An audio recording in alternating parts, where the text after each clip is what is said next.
partly sunny today again. It's still cold as well. No rain though, at least. And with that in mind, what's going on today? Lots of interesting stuff. How about this first one? It was an update to that incident where the police crashed their drone into an airplane, and they apparently did an investigation, the Transportation Safety Board, and they came up with a conclusion, which kind of makes you wonder. This one says, unsuccessful visual scanning, operator task saturation factors in 2021 aircraft drone collision near Toronto Municipal Airport. Keep in mind, this is a pretty large drone too. And as a refresher, it says on the 10th of August 2021, a Cessna 172N aircraft operated by Canadian Flyers International Inc. was on final approach to the Toronto Municipal Airport with a student pilot and flight instructor on board when it collided with a York Regional Police DJI Matrice M200 remotely piloted aircraft operated by a pilot located on the ground and a visual observer. Following the collision, the Cessna aircraft continued the approach and made it an uneventful landing. After parking the aircraft, the damage on the front left cowl under the propeller was observed. As they say here, the Cessna was extremely damaged, and you can see with the picture. At the same time, the drone itself was completely destroyed according to this. So what happened? This makes you wonder. It says the investigation found that the Cessna pilots were unaware of the presence of airborne RPA traffic in the vicinity, and due to several factors, the active scanning that is part of the see and avoid principle was unsuccessful in identifying the conflict. Additionally, York Regional Police policy does not require that visual observers be trained crew members, and the RPA pilot did not brief the visual observer on his role and responsibilities before the operation. As a result, the visual observer was not aware of the requirement to maintain visual line of sight with the RPA, nor was he trained in visual scanning techniques or aircraft identification. Finally, the RPA pilot was tasked with operating the camera system, monitoring the status of the RPA, and communicating on multiple channels. As a result, he likely became task saturated, restricting his ability to visually monitor the RPA and hear radio calls on the control zone's mandatory frequency and the sound of incoming aircraft, both of which preceded the collision. As a result of these factors, the conflict went unrecognized and the two aircraft collided.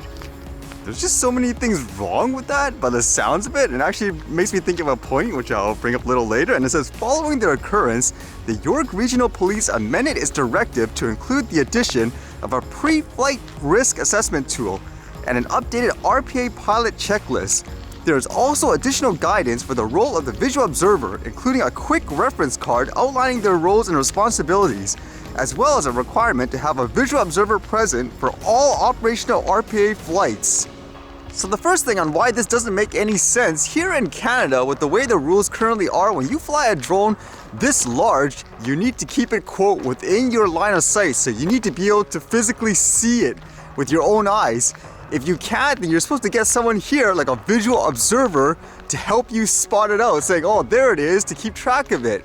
So what is the point of having a, quote, visual observer in this case if he wasn't watching the drone? That makes absolutely no sense. And that kind of excuse of saying, oh, well, the police station, there's no policy or whatever to train this person. That's what the guy is brought in to do in the first place. You're supposed to watch this drone. That's the, quote, visual observer. That makes absolutely no sense. The only thing I can think of that would make sense rationally is the, quote, pilot in command brought this guy in to say, hey, watch my back while I'm flying this, more in a bodyguard type of way. For example, make sure there's no drone hater or anything like that. As well, wouldn't this be accurate where if this visual observer was not technically looking at the drone all this time, then didn't this police officer who was flying the drone technically fly this drone beyond visual line of sight, essentially breaking all regulations and laws? So shouldn't he not be punished for that? And he put someone in danger. This is a tangible situation here. He crashed into an airplane that had passengers on board. So with all the fear mongering and so forth, people going after kids, flying toys, doing absolutely nothing wrong for the most part, here is a real situation. He technically broke the law, correct? And it makes me think too, because they kind of have all these theories on why he potentially became distracted and all that, just saying he had too much to manage. For example, controlling the drone, managing communication, multiple channels and all that. Funny enough, in terms of safety too, it reminds me, do you guys remember very early on, I was dealing with Transport Canada. All I wanted to do was fly the drone up and down and to get pans, but technically since you're going over the 120 meters and all that, you have to get the SFOC and all that. And the guy basically implies to me, based on my operation, it should be really simple from my experience and all that. He's suggesting you should get like a visual observer like around certain areas and all that. I'm like, buddy, I'm going up and down. And I even said in my mind, you are making my operation more dangerous by including all these extra factors and stuff that I have to keep track of. For example, one guy there, a radio here and there. I'm flying it up and down. I can see where it is. If there's a plane coming, I can hear it coming from kilometers away. You're making it more dangerous by including more like unnecessary procedures and all that. So actually this is a great example of that too. It emphasizes the point too. It comes down to what you're using and how. You can't just put everyone in the same category and all that. So what do you have to say about this? Like for people who promote over-the-top regulations and all that. I would say here, clear example again, it does not work. That system that was created, all it did was enrich fake gurus. For example, organizations promoting fear-mongering just so they can make money out of it. It's kind of crazy when you think about it. So if anyone was ever persecuted, for example, let's just say they're flying in a quote, controlled airspace, no higher than their house or something like that, a toy drone. If you've ever fined anyone for stuff like that and here you're giving them a free pass, I don't know, I would be upset over that personally. And anybody who promotes, in my opinion, this fear-mongering and stuff, despite evidence like these, those are the phonies in my opinion. Those people who go after people doing absolutely nothing wrong but have nothing to say with stuff like this. And on a lighter note, I was wondering why this was trending today. For example, this tag of saying FartGate. What's going on? Apparently, the hockey game here during their broadcast, you can hear in the background, something in the background went off and they don't know what it was. And I think they made like a comment saying, what, was that you or something like that? I don't know, what would you think this sound is? A neat play by Cole to get the puck to Killorn, and he backhands it down the ice. Is that you? No, it wasn't. Okay, start the theories. Did someone let one go? Or was it something else, for example, like a chair moving or something like that?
See you guys later.